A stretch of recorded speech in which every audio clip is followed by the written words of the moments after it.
جی اعوذ باللہ من الشیطان الرجیم، بسم اللہ الرحمن الرحیم۔ رب اشرح لی صدری ویسر لی امری واحلل عقدۃ من لسانی یفقہوا قولی۔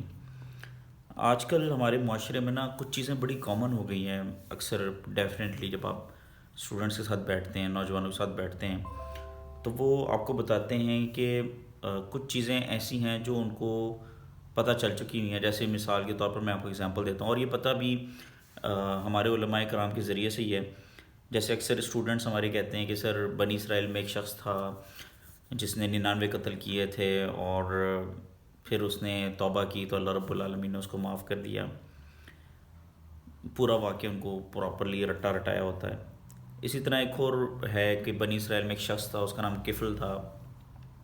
وہ ہر رات جو ہے وہ زنا کیا کرتا تھا، لیکن ایک رات اس نے توبہ کی تو اللہ رب العالمین نے اس کو معاف کر دیا۔ اسی طرح بنی اسرائیل میں ایک فاحشہ عورت تھی جو ہر رات برائی کرتی تھی، لیکن ایک دن اس نے پیاسے کتے کو پانی پلایا تو اللہ رب العالمین نے اس کو معاف کر دیا۔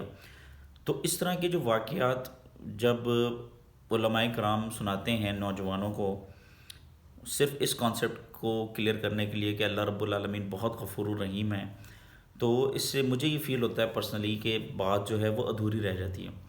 کیونکہ دیکھیے بنی اسرائیل جو تھی اس میں بھی دو چیزیں ہیں۔ اللہ رب العالمین جب تک، یہ قرآن پاک میں اللہ نے فرمایا ہے کہ ہم تب تک کسی قوم پہ عذاب نہیں لے کے آتے جب تک ہم اپنا رسول، اپنی کتاب نہیں بھیج دیتے۔ جیسے موسیٰ علیہ السلام کو اللہ رب العالمین نے رسالت دی تو پراپر ایک کتاب دی جو روشن ہدایت تھی۔ اب ایز اے مسلم، چونکہ ہم امت محمدی ہیں، ہمارے پاس اللہ کی روشن آیات آ چکی ہوئی ہیں، جیسے قرآن کریم ہے جس میں اللہ تعالیٰ نے ہر بات کلیئر کٹ مینشن کر دی ہے۔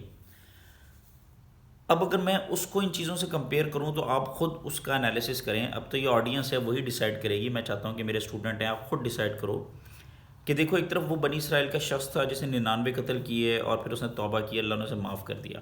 لیکن یہاں پہ جب آپ سورہ نساء پڑھتے ہیں تو سورہ نساء میں اللہ تعالیٰ فرماتا ہے کہ جس شخص نے جان بوجھ کے کسی دوسرے مسلمان کو قتل کیا تو اس کی جزا یہ ہے کہ اس کو ہمیشہ ہمیشہ کے لیے جہنم میں ڈالا جائے۔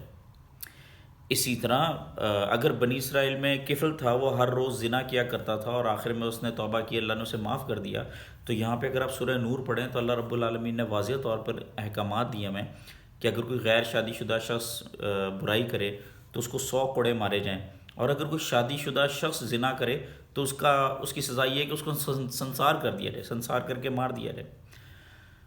اور اگر بنی اسرائیل میں ایک فاحشہ عورت تھی کہ جس نے اپنے آخری وقت میں کتے کو پانی پلا کے اللہ نے اس کو معاف کر دیا، تو یہاں پہ اللہ نے روشن آیات دے دی سورہ نور میں کہ اگر تمہارے درمیان کوئی بری حرکتیں کریں تو ان کو مارو، الا یہ کہ وہ توبہ کر لیں۔ تو اب آپ لوگوں نے خود جج کرنا ہے۔ دیکھیں، ہم لوگ امت محمدی میں سے ہیں، اللہ تعالیٰ نے قرآن پاک ہمیں بھیج دیا ہے، رسول اللہ صلی اللہ علیہ وسلم رسالت لے کے آ چکے ہیں، ہمیں روشن آیات مل چکی ہوئی ہیں۔ اب ہم لوگوں کے پاس یہ مارجن نہیں ہے کہ ہم ساری عمر قتل کرتے رہیں اور اینڈ پہ جا کے ہم توبہ کر لیں تو ہم اللہ سے ایکسپیکٹ کریں کہ اللہ ہمیں معاف کر دے۔ ہمارے پاس یہ مارجن نہیں ہے کہ ہم ہر رات زنا کریں اور کفل کی طرح ہم اینڈ پہ معافی مانگ لیں اور اللہ ہمیں معاف کر دے۔ ہمارے پاس یہ مارجن نہیں ہے کہ ہم ساری عمر فاحشہ کی طرح زندگی گزاریں اور اینڈ پہ ہم کتے کو پانی پلا دیں اور اللہ تعالیٰ سے ہم بخشش کی امید رکھیں۔ ہمیں کس کو فالو کرنا ہے؟ لقد کان لکم فی رسول اللہ اسوۃ حسنہ۔ ہمیں زندگی رسول اللہ کے طریقے سے گزارنی ہے۔ اللہ تعالیٰ نے قرآن میں فرمایا ہے کہ تم بہترین امت ہو، تم برائی سے منع کرتے ہو اور نیکی کا حکم دیتے ہو۔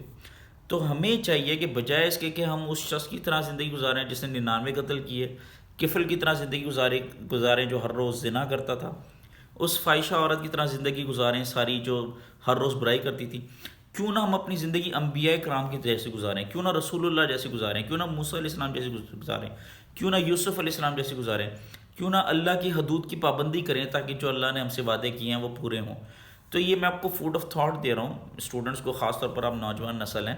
آپ میری اس ویڈیو کو خود سے انالائز کیجئے اور کمنٹس میں بتائیے کہ میں ٹھیک کہہ رہا ہوں یا مجمع میں جس طرح علماء کرام یہ بنی اسرائیل کے واقعات سنا کے توبہ کی طرف راغب کرتے ہیں وہ زیادہ بات ٹھیک ہے۔ امت کیوں بد عمل ہو رہی ہے آپ خود دیکھیے۔ ہمیں چاہیے کہ اگر کوئی سورس ہم فالو کریں اپنی زندگی کے لیے تو وہ صرف قرآن ہے، اور قرآن پاک میں اللہ تعالیٰ نے ہر بات واضح کر دی ہے۔ جزاک اللہ، وآخر دعوانا الحمدللہ رب العالمین۔